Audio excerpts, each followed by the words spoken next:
All right, let's put the women and children to bed and go looking for dinner. Jon Rothstein here on Inside College Basketball Now. This is part of our special preseason content that we are creating and bringing to you prior to the 25-26 college basketball season. Today, we will focus on 5 teams that should be vastly improved during the 25-26 college basketball season. Want to remind you to subscribe to Inside College Basketball Now on both Apple and Spotify.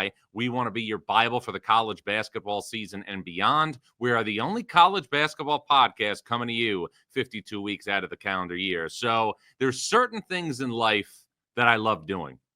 I love spending time with my family. I love exercising. I love drinking Peroni. In fact, I firmly believe that I am on the verge of bypassing every other potential beer I could drink because I love Peroni so much and I don't want to sacrifice the calories over 40 years of age and indulge in any other beer.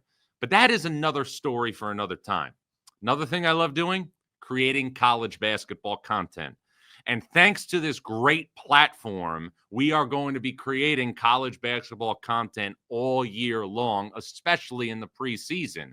So we're going to give you various episodes on different topics, look-aheads, and breakdowns for all sorts of different storylines entering the upcoming college basketball season.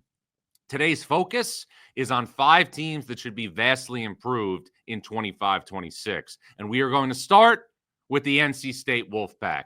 NC State last year finished 12-19. It was the final season under Kevin Keatts. And I want to point out before we get into the potential turnaround at NC State that Kevin Keatts should be commended for the job he did in the Wolfpack. He brought that program back to respectability. He got to multiple NCAA tournaments. And most of all, he had the incredible run to the Final Four in 2024, which obviously also included a memorable week at the ACC tournament when NC State clinched the automatic qualifier. Now, one thing I've noticed when I've covered college basketball for as long as I have is sometimes when you get programs that are not regular participants deep in the NCAA tournament, it is exceptionally harder for those programs to sustain success. Now, what do I mean by that? Butler went to back-to-back national championship games under Brad Stevens. Butler has been nowhere near a Final Four since it went to the national title game in 2010 and 2011 under Brad Stevens. Chris Holtmann did get to the Sweet 16 at Butler, but that was it. Look at VCU. Final Four in 2011 under Shaka Smart. VCU has not been back to the second weekend of the NCAA tournament since going to the Final Four 14 years ago. Look at Wichita State, who nearly beat Louisville in 2013 in the Final Four under Greg Marshall. Had great seasons, was a 1 seed in 2014 in the NCAA tournament. But Wichita State, again, never got back to a Final Four, made the Sweet 16 in 2015. But it is really, really hard when you are an unexpected participant deep into the NCAA tournament to follow it up with continued success. And there was hope. There was optimism that Kevin Keatts would be able to do that at NC State because he had that unbelievable run in 2024. It didn't happen. I went down to NC State practice last year in the preseason. In fact, it was the first day of official practice that I was in Raleigh, and I thought NC State could be a bubble team, but things never gelled for the Wolfpack. Finished 12-19. The school parted ways with Kevin Keatts, and now a new chapter begins under Will Wade. But NC State last year did not just hit rock bottom with a 12-19 record. NC State missed the ACC tournament. And one of the things we're seeing right now in power conferences that do not include all of their teams in their conference tournaments is that things are that much more difficult from a postseason perspective. Because in the ACC and the Big Ten, if you do not finish in the top 15 of your league, you are not playing in your conference tournament. That means on the final Saturday or Sunday of the regular season, your season is over. It puts a lot more pressure on power conference coaches, and it really, really inhibits their overall job security. Now, with that said, NC State hired the right guy. NC State hired somebody in Will Wade who has made a history of flipping programs as a head coach. Will Wade has won about 70% of his games as a head coach. He did a great job at Chattanooga before getting the VCU job. He was the only coach at VCU post Shaka Smart to win a game in the NCAA tournament. He went to LSU, won an SEC regular season title, got obviously in a little bit of trouble that cost him his job. He then was out a year, and then he went to McNeese and led McNeese to 50-plus wins in 2 years, and McNeese's first NCAA tournament win in program history last March against Clemson. Wade now returns to Power Conference basketball, and look, if you believe in the head coach, you are going to believe in the chance for a potential turnaround. The head coach is the starting point. But when you have potentially as well one of the best players in college basketball as a focal point, you're also going to have the tremendous belief in NC State. Now, NC State had a big win by getting Will Wade as its head coach in the offseason. NC State also had a huge win in recruiting by landing Texas Tech transfer Darrion Williams and beating out programs like Kansas for his services. Now, last year in the NCAA tournament, Texas Tech was awfully close to the Final Four. And the focal point for the Red Raiders, as it should have been, was on JT Toppin, who's the reigning Big 12 Player of the Year. Now, all of a sudden, Darrion Williams becomes a focal point. And even alongside Toppin in the NCAA tournament, Darrion Williams in 4 games averaged 21 points, 7 rebounds, and about 3 assists. Those are all American caliber numbers for Darrion Williams. He is a potential ACC Player of the Year candidate. He is also somebody who should enter this season as a preseason All-American. By getting Darrion Williams, Will Wade and NC State got one of the top 10 to 15 players in college basketball entering the 25-26 season. The supporting cast for NC State features a reliable point guard in Trey Holloman, who played an integral role on Michigan State last year when the Spartans won the Big Ten regular season title and advanced to the Elite Eight before losing to Auburn. Those are the 2 biggest known commodities for Will Wade. You got a solid veteran point guard in Holloman. You have a potential All-American in Darrion Williams. Now, who is filling the mortar in between the bricks around those 2 players? Terrence Arsenault, the transfer from Houston, who came to college with major pedigree and has battled injuries, is a big-time X factor for NC State. The Wolfpack need to have somebody on the wing step up and emerge as a bona fide scorer to take pressure off Williams. Keep an eye on Arsenault. Also keep an eye on Matthew Abel, a talented freshman, was ranked in the top 30 or 40 this year by most recruiting services. By everything I've gathered from the well-embedded moles that I have in Raleigh, North Carolina, Abel should play a substantial role for the Wolfpack and could be a potential starter to monitor. Will Wade also brought in other players with him who played for him at McNeese, Quadir Copeland, Alan Breed, and then he got Ven Allen Lubin up front from North Carolina and Jerry Dank from Florida State. NC State is going to be a good basketball team. Now, what do I mean by that? NC State, I think, will play in the NCAA tournament. I think NC State will finish in the top 4 of the ACC. NC State, to me, looks like a team right now that would win 21 or 22 games. I think a 10-win improvement in year 1 under Will Wade feels very much within reach for the Wolfpack. I think the Wolfpack will be good under Will Wade in year 1. We don't know yet if NC State can be great. For that to happen, somebody else offensively has to emerge to take pressure off Darrion Williams. Now, here's the thing I like about NC State, and it's something that Will Wade has always done as a head coach. The Wolfpack have major opportunities to move the needle early. There's going to be a game against VCU where Will Wade used to coach in Raleigh. NC State's going to be in the Maui Invitational, open against Seton Hall. They could also play USC or Texas during that week in Maui. That's a huge opportunity for quad 1 wins. And then if you're Will Wade and NC State, you're going to have a neutral game, against Chris Beard and Ole Miss, and you're also going to host Kansas as part of the back end of a home-and-home series in Raleigh. So one of the things we're seeing out of ACC teams is you're going to get the opportunity to be in a situation, because there's 18 conference games, to win bigger games early in the season. That's what NC State has the opportunity to do.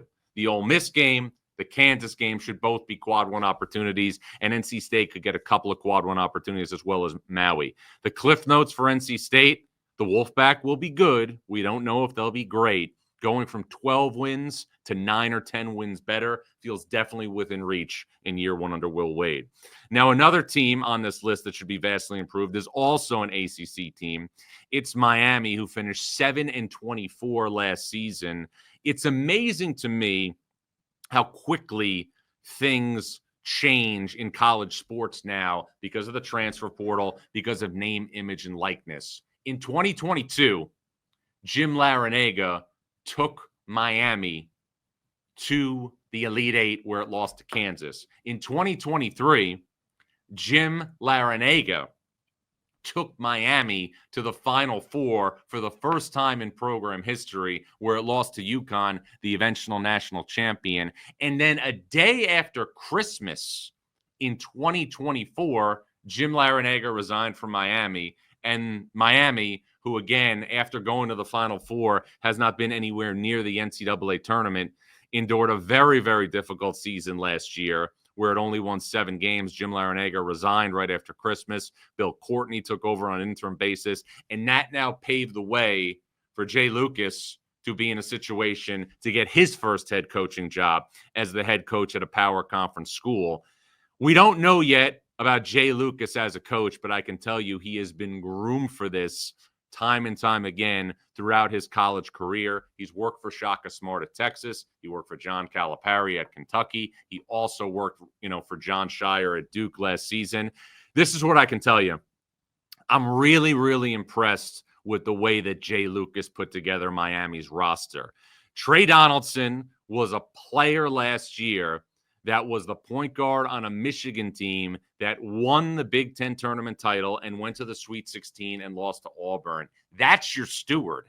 That's the guy to initiate things for Miami. That's a really good building block for the Hurricanes. True Washington, an off guard who was a part of Richard Pitino's team at New Mexico, is a guy that has experience in a winning situation in college basketball. Washington was a very, very good player on a team, again, that beat Marquette in the NCAA tournament.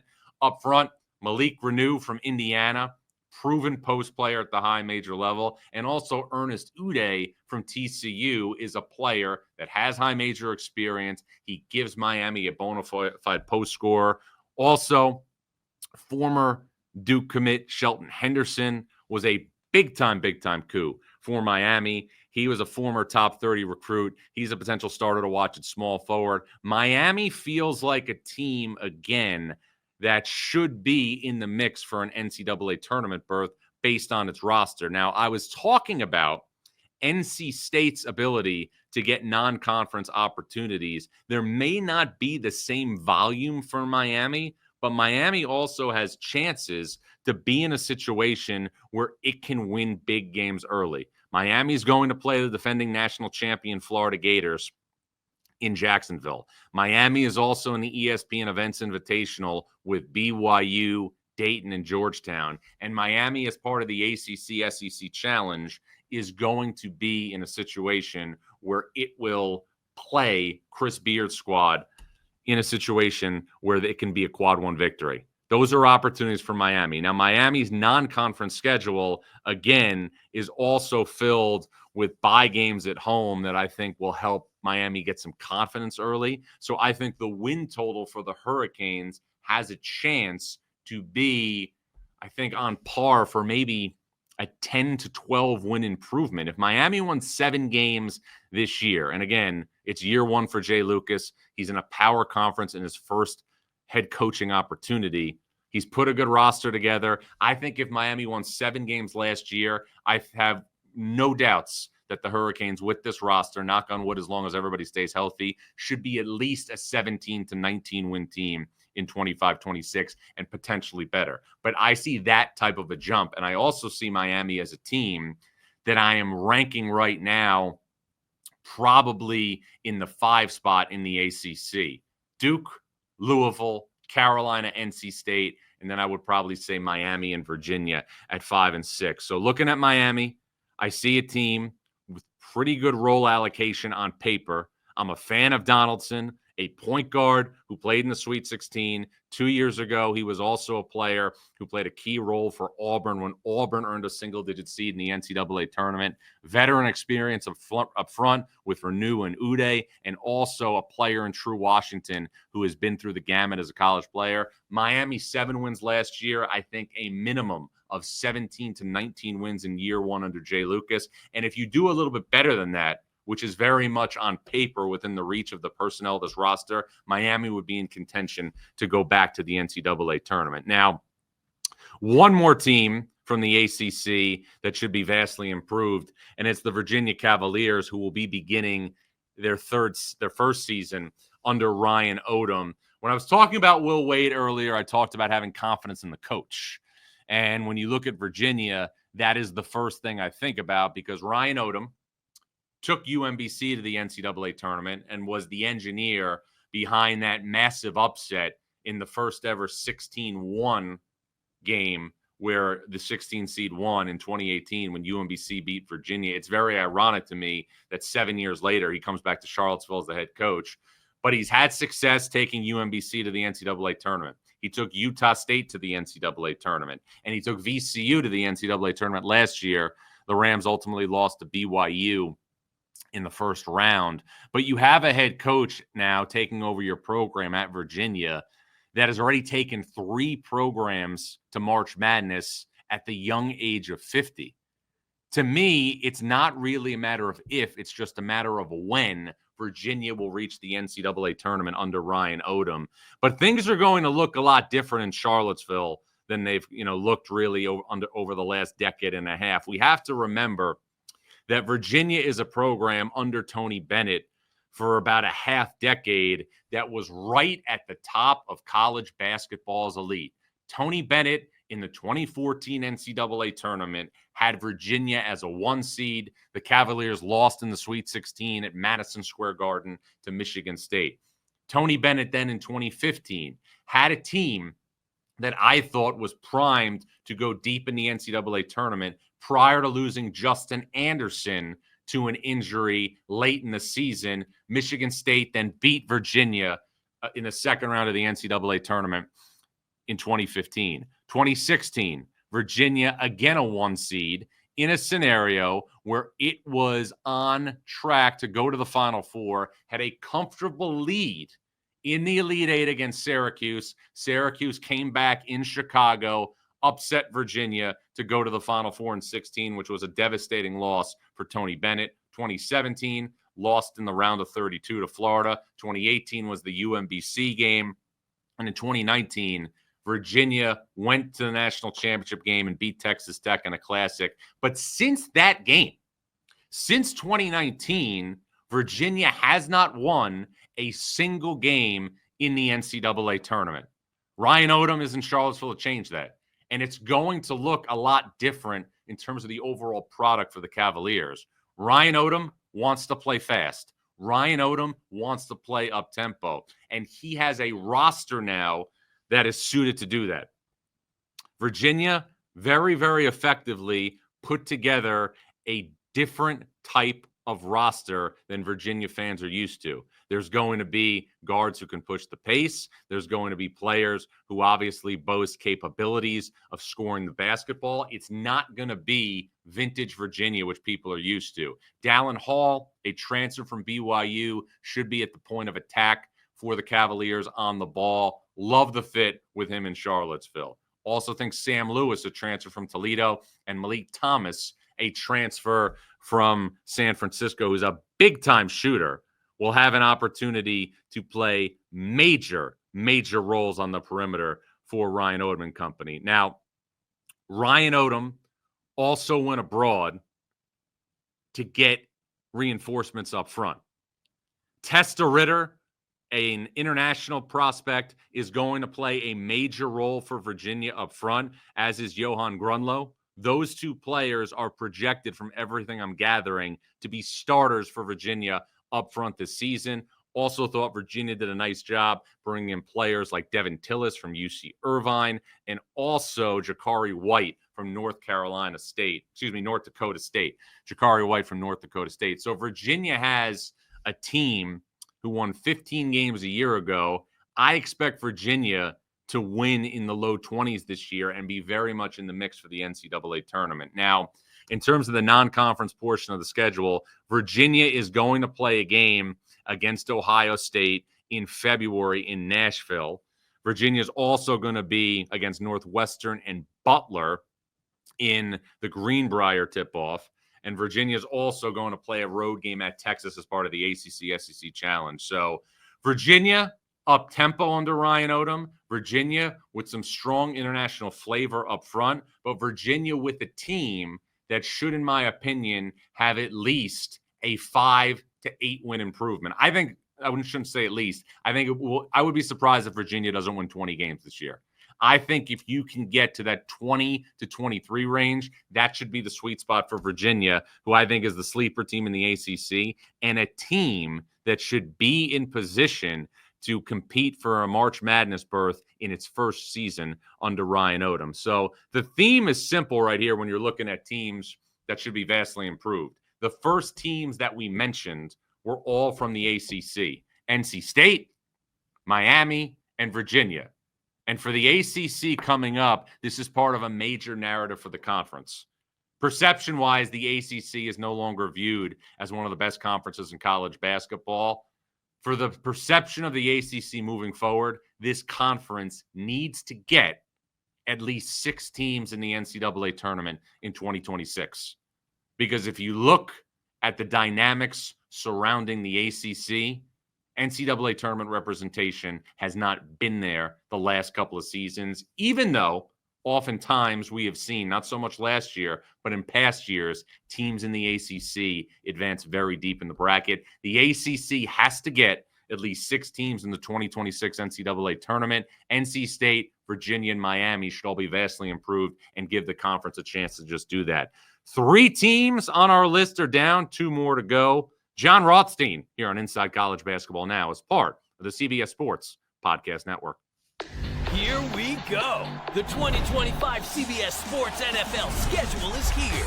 18 glorious Sundays. He's got his receiver touchdown. Filled with rematches. Oh, the play of the year. And rivalries. Touchdown, Bengals. Plus, plenty of superstar showdowns. And an epic matchup between the Chiefs and Cowboys on Thanksgiving.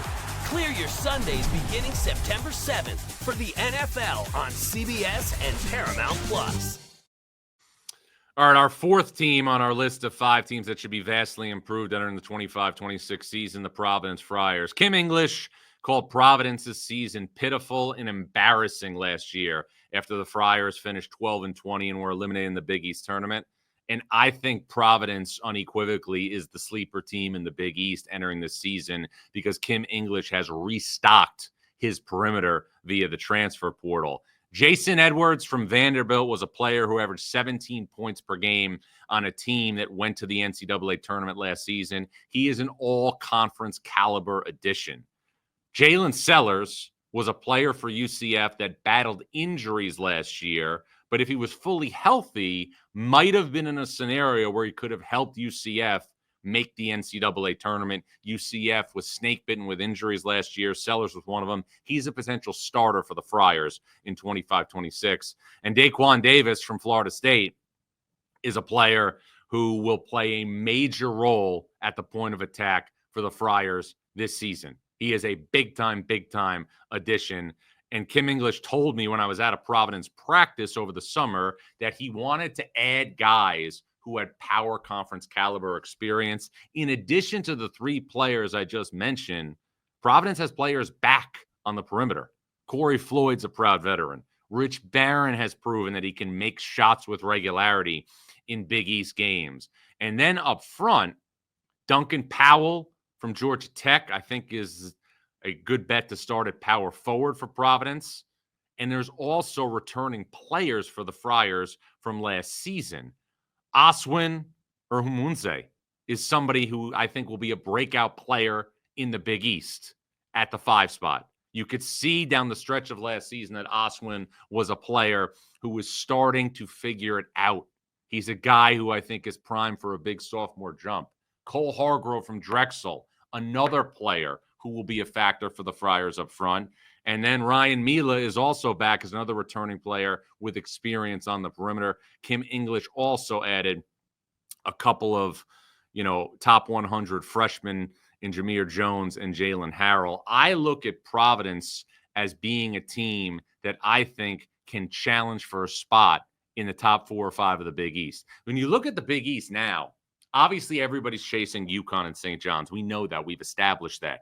Creighton, Marquette, you would put in the 3-4 hole simply because of what those programs have done over the last couple of years. Providence, to me, looks like it could be next up. I think Providence had dealt with the last couple of years lingering things around the program surrounding the health of certain players. 2 years ago, Providence was a surefire NCAA tournament team, lost Bryce Hopkins to a torn ACL. Last year, Bryce Hopkins, who is now at St. John's, does not play at the start of the season, comes back, plays 3 games, averages 17 and 7, looks like an all Big East caliber player, goes back out of the lineup and never returns. Now you have a Providence team where it seems like the role allocation is intact. Now you have a team that has proven power conference players on the perimeter.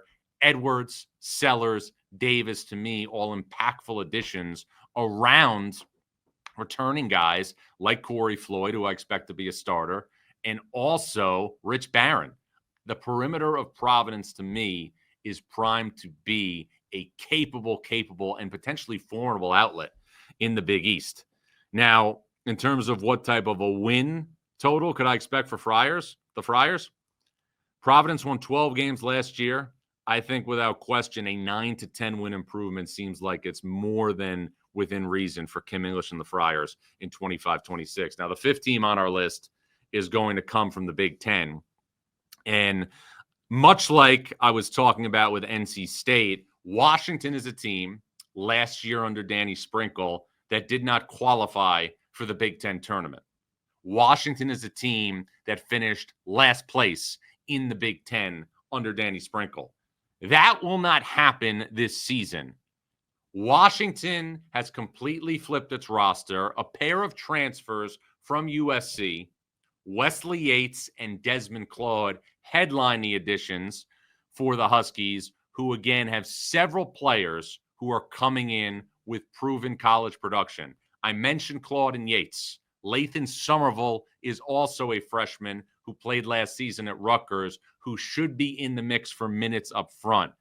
From Germany, Hannes Steinbeck is a really good-looking front-court prospect who, from everything I've gathered from my well-embedded moles in Seattle, has made a major impression already in Washington's practices. Washington will also bring back Zoom Diallo and has added Kwamari Peterson from East Tennessee State. A name I also want to put on the radar of the Hoops junkies that are watching this, J.J. Mandequit, a pass-first freshman who is a consensus top 60 recruit. It wouldn't shock me if by the guts of Big Ten play, if J.J. Mandequit is playing accelerated minutes for Danny Sprinkle's team just to get a pure point guard on the floor. There is a lot of situations you have to deal with for Washington to like, but you're also going to have to deal with a situation where, for all intents and purposes, Washington is going, to my opinion,